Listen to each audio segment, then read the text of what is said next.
Hey guys, welcome back to 42 Gear Street, and I'm here today with Charlie Cooper from Orange once again. Hello. And this time we're talking about a really cool new amp they've got, which is the Orange OR30. Yeah. So this, I believe now, is something that's a new venture for you guys, and something that's kind of becoming a bit of a flagship model for you. It's been a while since we've released a essentially like built from the ground up like English-made amplifier. Yeah. So Adrian, like, he's like super proud of this product. It sounds phenomenal. It's kind of like it's just like quintessentially Orange. Yeah. It's British tone. Of course, it can do the first two AC/DC albums, which Adrian always makes sure that all our amps can do. Yeah.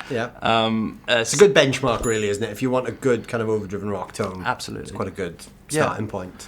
And it's everything about it is just as English as possible, really. So I'll say just start playing. You'll see what I mean. It's really hard to describe like tones and sounds using words. Cause yeah, it's I like, know what you mean. Yeah, we just did another video. I'm like thinking I might just be using exactly the same words. If I'm just trying to like differentiate this to the rock reverb. I'm like, yeah, you got those sparkly cleans. You got those gnarly growls are in there still. It's still a versatile amplifier. Yeah, but I guess the OR series is going to be a little bit more on the vintage voiced side of things. Yeah. Obviously, everyone knows and loves the rock reverb, and that can do everything from, you know, like you said, AC/DC can do that, right through to super heavy gain stuff. It's quite a wide ranging amp. Yeah. But I'm guessing the OR series is a little bit more focused on, you know, those classic 60s and 70s sounds. It can do the higher gain stuff, but that's sort of the focal point of it. Yeah, absolutely. I guess the trick up this amp sleeve is the bright switch. So, I mean, right now we've got it on neutral, which is the middle position. Yeah. So this is like good if you want to add pedals to it. It's going to be a great pedal platform amplifier too. Yeah. You switch it to the left, and you end up having like very tight treble.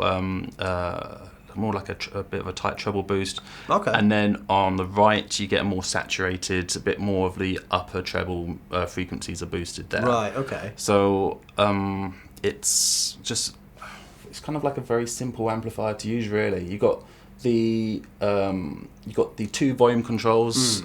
So the idea of the second volume control is it's foot switchable. So when you're doing those solos, you can just click stamp on your pedal and then do your solo and then click it out. Yeah. So it doesn't change tonally; it just changes. Yeah, just the volume itself. Cool. That's really absolutely. Handy. Like all Orange amplifiers, like the EQ is like makes a big difference. So what we can do when you're playing it in a bit, I can actually go through the mids and the trebles, and you can actually see how much of a big difference it's going to make to your tone. The presence control as well is it's something that kind of like reacts from the start. So some presences like only really make a difference when you're playing like high gain or high volumes. This presence works no matter what volume you're at. Yeah, I've noticed that with some amps, like especially on tour, sometimes like you're playing with the presence control at home and you can't really hear anything, but as soon as you're on stage, it makes the biggest difference. Yeah. When you're playing at those actual like band volumes, then you really see that control come to life. Yeah. But with this, obviously, it works for the entire range. Yeah, absolutely. That's really cool. Yeah. That means you could literally dial your tone in at home and take it to a gig, and then it would still technically give you the same sort of result. Yeah. Yeah. Depends what cab you got on stage as well. The impedance changes, all that. And it's a 30 watt amplifier. But the thing is, it sounds like in the room, it sounds like a 100 watt amplifier. It's offensive. I'm using that word again. Yeah, I notice I use offensive a lot, but yeah, it gets offensively loud, and it's just it's beautiful. Yeah. I mean, what's the point in buying a big amp if you're not going to upset people with it? That's the whole point of buying. Well, on the back of the amplifier, so we got the headroom and bedroom level. Right? I love that switch. So headroom, you got the 30 watts, and then you can bring you can flick the switch down to bedroom, and that will bring you to I think 2 or 3 watts. It's quite a big power shift as well, yeah. And I mean, at least Adrian jokes that if your neighbours are complaining, like most TVs are like 10 watts, so you can just say, look, your TV's 10 watts, I'm playing at 3 watts. Yeah, so turn the TV up. Yeah, that'll just make your neighbours look a bit silly. You can use that as a bit of a bargaining chip. Yeah, I like that. That's a good idea. That's a good marketing way, isn't it? It won't upset your neighbours because their TV's still louder. Yeah. That works. Yeah, absolutely. Cool, well, let's hear a couple of sounds then. Yeah, go for it. So currently it's just set with everything pretty much at midnight. That's sort of the go-to starting point for any Orange amp. Set everything to midnight and it should sound pretty good. I have kind of a philosophy on that anyways, like with amps. at least from my perspective, I don't like amps that I have to fight with to get a good sound. So what I always do when I get a new amp anyway is I set everything to midnight. And then I don't really like to move the EQ more than like maybe 15 to 20% away from that midnight position. Okay. Because I think when you start dialing in your tone and you're making these extreme cuts and boosts, you're actually going so far away from what the amp is. Okay, I got you, yeah. That's kind of the way I view it. Whereas like midnight is sort of like, that's what the amp sounds like. Yeah. And then you end up just making these huge shifts, and then it becomes difficult then when you start putting pedals in front of it if you're doing crazy EQ stuff. So I like amps that I have to do the least amount of work with to get the sound I like. Yeah, a lot of the time you're in like a small a small venue. Often it's dark. You can't really see your amp sometimes. Exactly. You just want to be able to have. I mean, that's why all of our dials are like these huge knobs that you can just like twist. Yeah. And just having the icons makes it just easy just to have a quick glance and know exactly, okay, well, that does that, that does that. And also just having it at 12 o'clock, with the amps kind of like designed in that way, that 12 is the good starting position at least. Yeah. You know that you're just going to be fine. You don't need to just kind of like spend the whole night just like trying to like tweak your tone and get it right. Yeah, exactly. Yeah. Cool, well, let's hear some 12 o'clock tones then.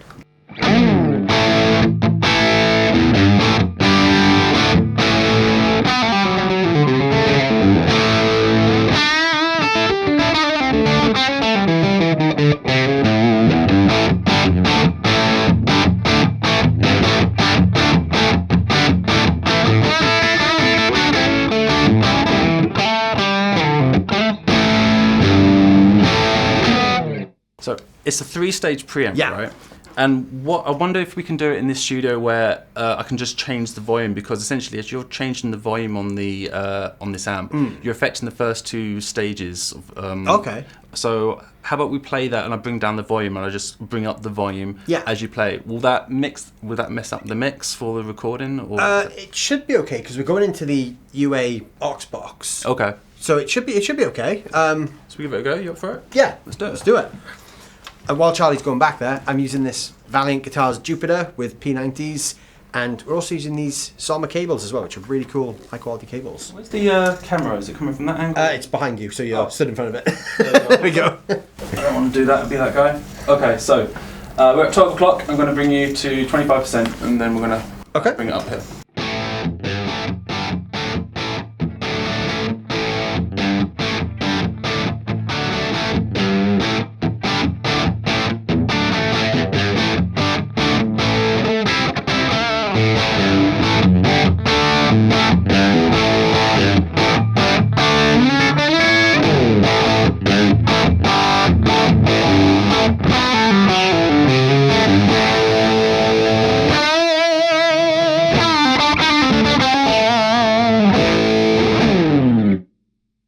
Changes? Yeah, that's the feel of it changes as well. It becomes a bit like more aggressive feeling. Like as you're playing, you kind of feels a bit more nastier. Yeah.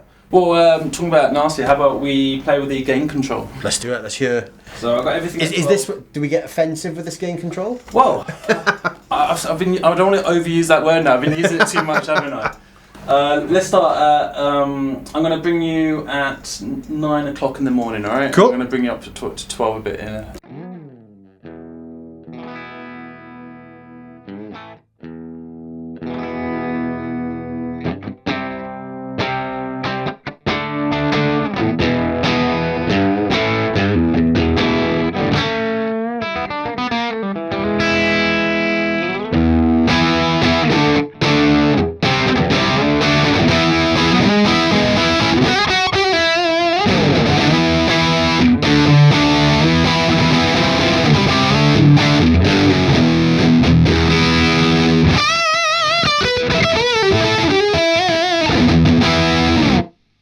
Plenty of gain there to do whatever you need with, really, isn't there? Yeah, absolutely. Like, there's enough there to play rock, hard rock. Yeah. And yeah, anything you kind of need.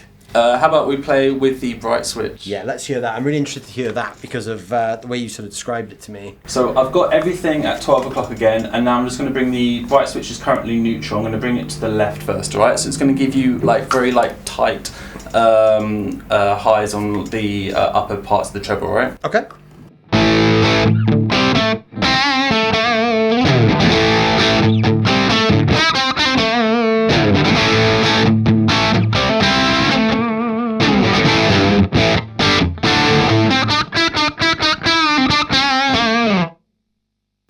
and let's move it to the right. So this affects the upper mid trebles, right? Okay. It's a bit more broad.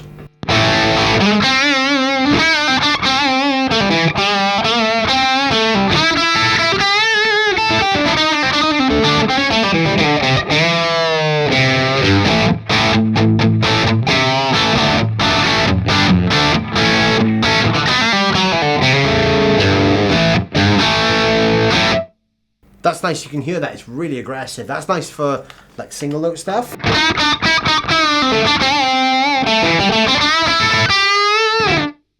Great, it's like, almost like a lead boost in a way, it's really cool sounding. Absolutely.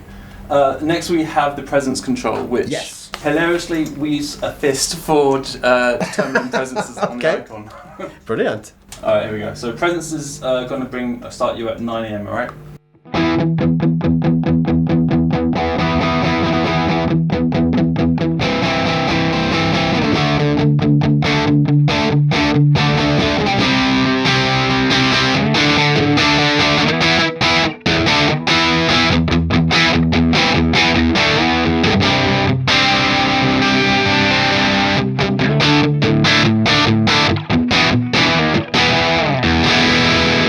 That gets pretty bright, doesn't it? Like there's a lot of range in that control. Yeah, absolutely. That's beautiful. That sounds awesome. We haven't played with the EQ yet, have we? Shall I just play a bit and you just give us some tweaks to show us the range of the controls? Okay, so let's keep it everything at 12. Yep. I'm gonna sweep the trebles, then the mids, then the bass, left, and then to mids, and then to right on each one. Cool. Let's do it.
So wide ranging, isn't it? So much you can do with that EQ. Love it. Sounds good. Yeah, that sounds great.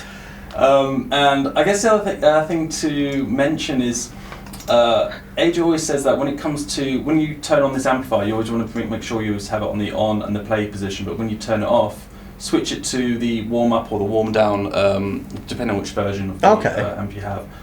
This just switch it up and then wait a bit before turning it off, and actually that'll make the tubes last. In his experience, he says like twice as long as they usually do. That's really useful for people who gig as well, because you put the amps through a little bit more strain on the road, so to actually get more life out of your amp on tour, that's a really cool feature as well. Yeah, I'm sure like it's different for like different amps, but for this one specifically, he says that's how he does it. Awesome. Yeah. Well, yeah, that sounds great. Thanks for doing some tweaking. That's a really cool sounding amp. That I see what you mean though when you say it's like quintessentially the British sound. It's that mid-range that you kind of really associate with, like, you know, the classic 60s and 70s British players. Yeah, we did like, I mean, very, very early on, we had like the Orange R100, which is sometimes nicknamed like the Orange Matt amp. Right. And then we had the... Oh, yeah, I remember those, yeah. Yeah, and then we have, but it was like 1972, around then we had the Orange R120, or the Pixoni amplifier. Okay, yeah. And that's kind of known as like the when Orange really honed on what its sound is. So we always like referencing and thinking back to that amplifier when we do it. Yeah. Even the look of that amplifier is what you'll see across all of our amps. Yeah, so of course. The look of our amps haven't really changed much over the decades. but that's the iconic thing, isn't it? It's like you see an Orange amp and there's a way that you think they're going to look, and they still look that way today, which is really cool. Yeah. Cool.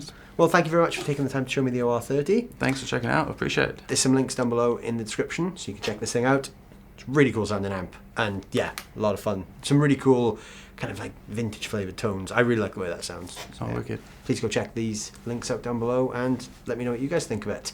There's a hashtag for the event, 42GS6, so please check that out. You'll see all the videos from me and the other creators with that hashtag as well. And a big thank you to Henning for putting the event on, and all the other brands for making this possible. And once again, thanks to Charlie for jumping in the video with me. Cheers. Thanks guys, let me know what you think of the amp, and I'll see you guys soon.